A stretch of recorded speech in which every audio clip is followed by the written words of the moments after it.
Assalamu alaikum wa rahmatullahi wa barakatuh. May the peace and blessings and the mercy of God be upon all of you. Welcome back to the next episode of the proof that Islam is the truth.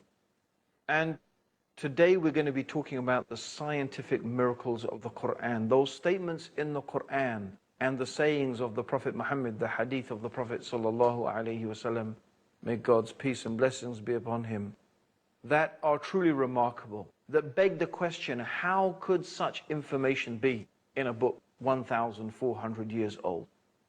You see, scientific knowledge depends upon the gradual advancement of information.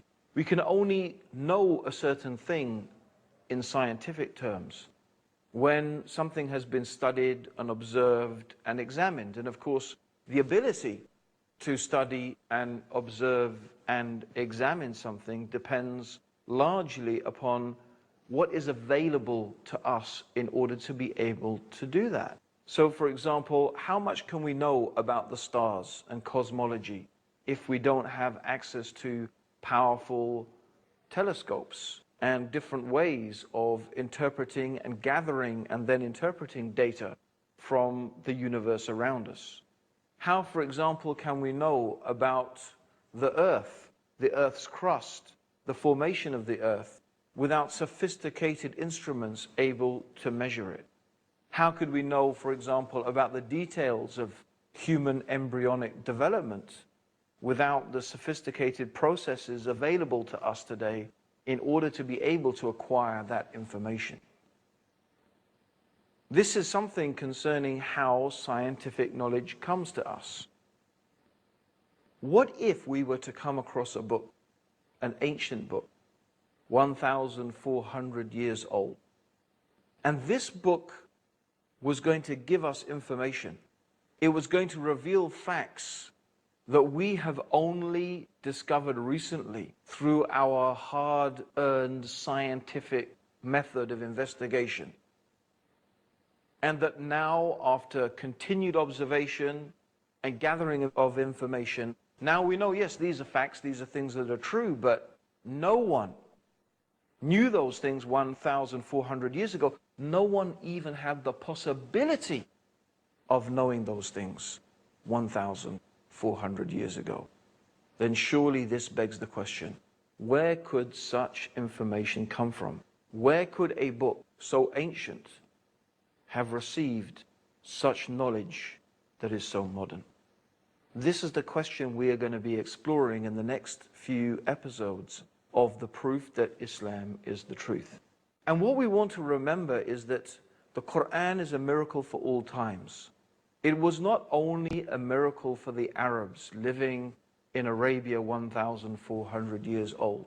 For them, the language of the Quran, its structure, its rhythm, its whole meaning was a miracle for them. They would hear the Quran as we've shown, and they would embrace Islam. It was enough for them. They knew that no human being could produce a work like this. We are not Arabs. We may hear the Quran, we may find it beautiful, we may not find it beautiful. So the linguistic miracle of the Quran, the miracle of the Quran's language, it doesn't mean that much to us. But we do believe that the Quran is a miracle for all times. It is just as much miraculous for you today as it was for those people living 1,400 years ago. But the way it is miracle, the aspect in which it is miraculous, is obviously going to change, because the things that we consider to be important today are not necessarily the things that the Arabs considered to be important 1,400 years ago. And just as poetry and language was what the Arabs living in the time of the Prophet Muhammad were so proud of, they were so proud of their linguistic abilities. Today, I think we could safely agree that it is scientific knowledge that we are proud of. We are so proud of the ability and the achievements of science. In fact, many people will hold up the achievements of science as one of the defining characteristics of the superiority of Western civilization. In fact, there is no doubt that the achievements of science have, by and large, in recent times, been a product of Western civilization. And there's no doubt for that reason that many people today are in awe of the West and the power and the ability of the West. We study in universities based upon the patterns of Western institutions. English is the lingua franca, the international language that is spoken all over the world and in which many different studies are performed. And all this is really connected with science and the advancement in science and technology. So the Quran is a miracle to the scientist. The Quran is a miracle to the people of the 20th and the 21st century, just as it was a miracle to those people living in the desert 1,400 years ago. Now, what we plan to do over the next few episodes is to introduce to you some of the statements and explain some of the statements in the Quran that are of a scientific nature and that have proven to be in accordance with modern scientific knowledge. Now, before we go into it, I do want to mention a very important matter. And that matter is that the Quran is not a scientific textbook. The Quran is a book of guidance. In the Quran, Allah says, Alif Lam Mim, ذَلِكَ الْكِتَابُ لَا رَيْبَ فِيهِ هُدًى لِلْمُتَّقِينَ. Alif Lam Mim. This is the book without doubt. In it is guidance for the pious people. So the Quran is fundamentally, essentially, before anything else, it is a book of guidance. It is a book that teaches us who is Allah, who is the Creator, that there is only one God that is worthy of worship. It tells us also that Muhammad, may God's peace and blessings be upon him, is the messenger of God. It teaches us morals, what is right and what is wrong, how we should behave with each other, how we should behave with the world around us. It teaches us the stories of those pious people who have come before us, so that their lives and their examples could be an encouragement for us, so that we could further better ourselves. And the Quran also warns us of those people who have disobeyed God, who have sinned against God, who have transgressed the limits that God has laid down. And the Quran warns us and tells us about the fate of what has happened to those people. The Quran is a book of law. It teaches us the laws through which and by which we should govern ourselves according to the wisdom and the knowledge of the mighty, the wise, Allah subhanahu wa ta'ala. So, the Quran is not a book of science, but without doubt, we believe, we know that it is from Allah, the Creator of the heavens and the earth. And therefore, it is not unreasonable to expect that the information that is contained in the Quran should reflect the perfect and absolute wisdom and knowledge that is from God. We should expect, of course, that a book that is from God to be consistent with the reality of the universe around us. Since God is the creator of the universe, and God is the creator of all things, and God is the one who knows everything, surely a book that is from God should be consistent with what we can observe to be facts. Now, importantly, we are talking here about facts. And so what I have tried to confine myself to are those aspects that are very clear and that are very obvious and that are not ambiguous. We're not talking here about so much scientific theory, although of course in a philosophical sense, every statement in science is a theory. everything is a theory. It's only, in the eyes of scientists, a theory that is very, very strongly proven with very, very strong evidence, as opposed to a theory that may have very little evidence or perhaps even no evidence at all. And so scientists put their faith, as you could say, they put their faith in those theories which simply offer the best explanation and have the strongest degree of evidence. However, we have really only tried to select those statements from the Quran that are supported by the strongest degree of scientific evidence. And again, we only say this because the Quran is not a scientific textbook. It's not a book of science. It's a book of guidance. But we should expect that it does not contradict the reality of the world around us. So I have chosen some of those statements in the Quran that have also amazed and fascinated me personally. And I remember that when I first read the Quran for myself, one of the things that astounded me about the Quran was that it lacked the fables and the fairy tales and the type of fantastic statements that you would expect from a book that was revealed 1,400 years ago. In fact, what I discovered is that its statements were truly amazing. We will be talking about some of those things after the break. Don't go away. Stay there for the proof that Islam is the truth.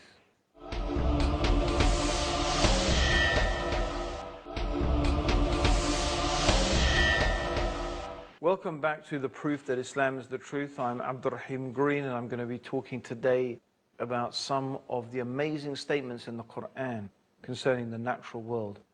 Some of the amazing findings that we find in the Quran that agree with present scientific observations. Amongst one of the most remarkable of them are without doubt the statements in the Quran dealing with the development of the human fetus. Now it's interesting as a comparison to see what was the state of knowledge at the time of the Prophet Muhammad, may God's peace and blessings be upon him. Because you would expect a work that has been made by human beings to reflect the ideas and the concepts that were prevalent at the time. If Muhammad, may God's peace and blessings be upon him, had invented the Quran, had authored the Quran himself, most certainly he would have picked up the ideas that were normal amongst the Arabs and the Greeks and the Romans and the Egyptians, and so on and so forth. So one of the prevalent theories was, of course, the Aristotelian theory, and Aristotle was one of the first people to really begin to make scientific investigations and theories as to the origin of human life. When I say one of the first people, certainly in the Western world, he was one of the first people. And also he's one of the people whose statements have been recorded and preserved for posterity. There may, of course, have been others. But his theory was very, very common. And his idea was that the male sperm acted as rennet in cheese to congeal the female menstrual blood. And from the congealing of the female menstrual blood, the human embryo was formed. Now, he based this upon his observation that when women became pregnant, their monthly periods ceased. And so he theorized that therefore something must happen to that monthly period, and what happened to it was that it congealed in order to form a human life. Now, of course, we realize at this time that such a theory is completely false. Even as late as the 18th century, a man called Hartsoker claimed to have seen through a primitive microscope various sperms of different animals. And so looking through this primitive microscope, he claimed that he could see inside the actual sperm a preformed human being, a little child crouched up. Similarly, he claimed that in the giraffe sperm, for example, you could see a long neck, and in the rabbit's sperm there was a big ears and stuff like that. And this was known as the preformation theory. Of course, again today we know that that is false. And it's an example, of course, of those type of theories that sometimes float around in science that later show to be false and even quite laughable. And that's the case with both Aristotle and the ideas that were prevalent in the 18th century. And it's not really until the 19th century that we began to develop an accurate description of the stages of human embryonic development. Now, what we want to examine is, what does the Quran say?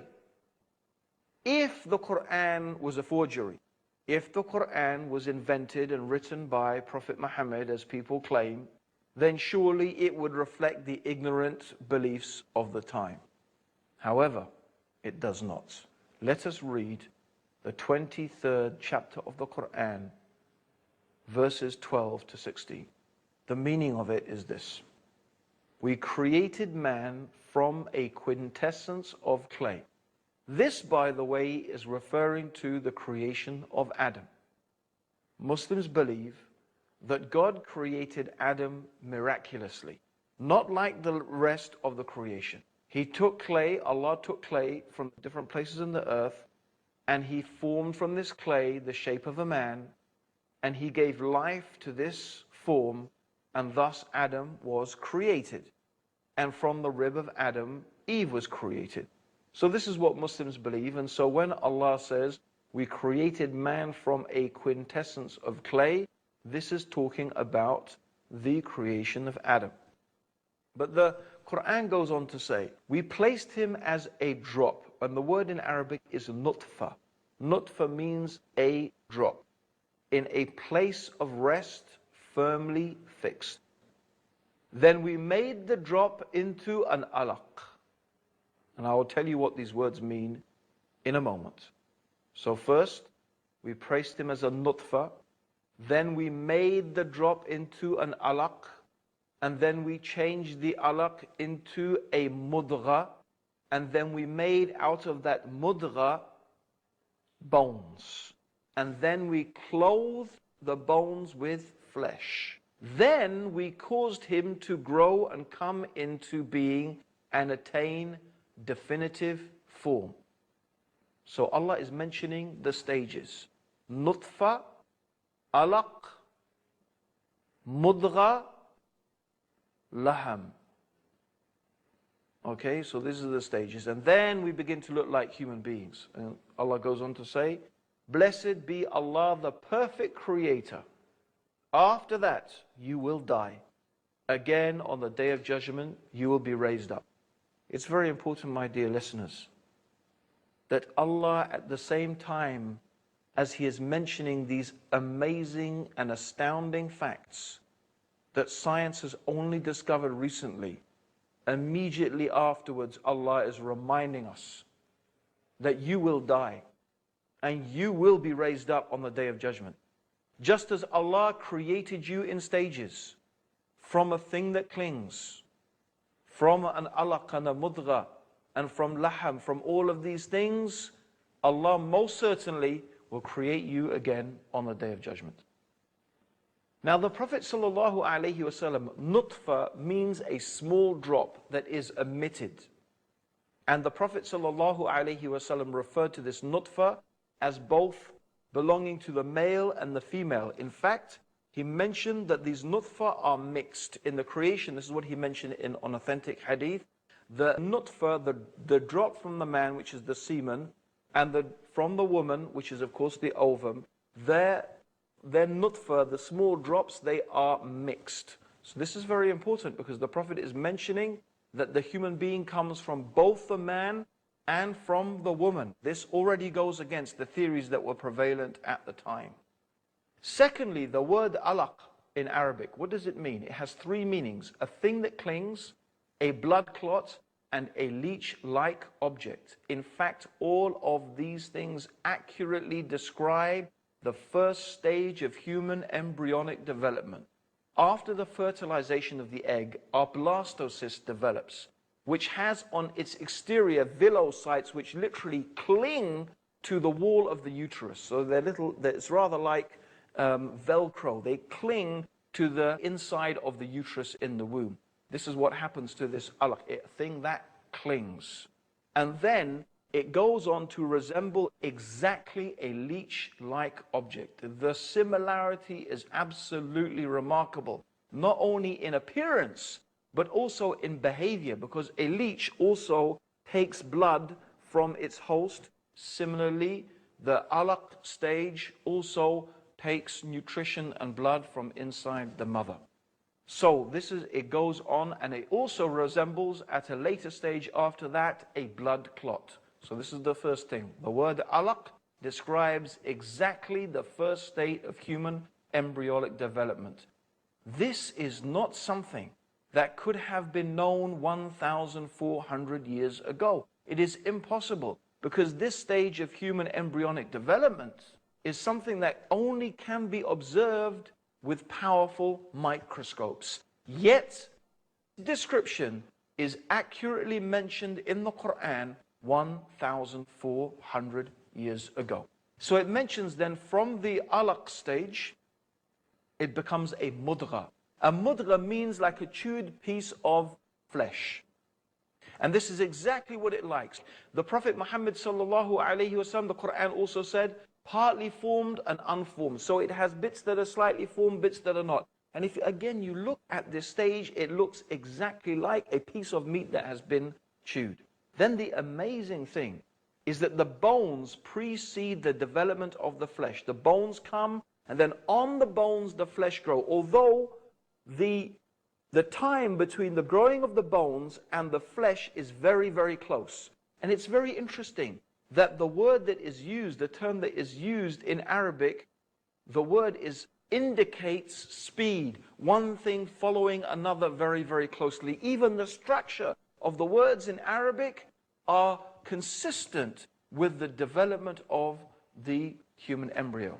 And then the Prophet Muhammad sallallahu alaihi wasallam said, when 42 nights have passed over the conceptus, Allah sends an angel to it who shapes it and makes its ears and its eyes and skin and flesh and bones. And then he says, O Lord, is it a male or a female? And your Lord decides what he wishes, and then the angel records it. It is also true that you cannot determine the sex of the fetus until just after 42 nights. How did this information come to a man living in the desert 1,400 years ago? Most certainly, this is the evidence that the Quran is from Allah and that Muhammad is his messenger. Join us for the next episode of the proof that Islam is the truth. And until then, Assalamu alaikum wa rahmatullahi wa barakatuh.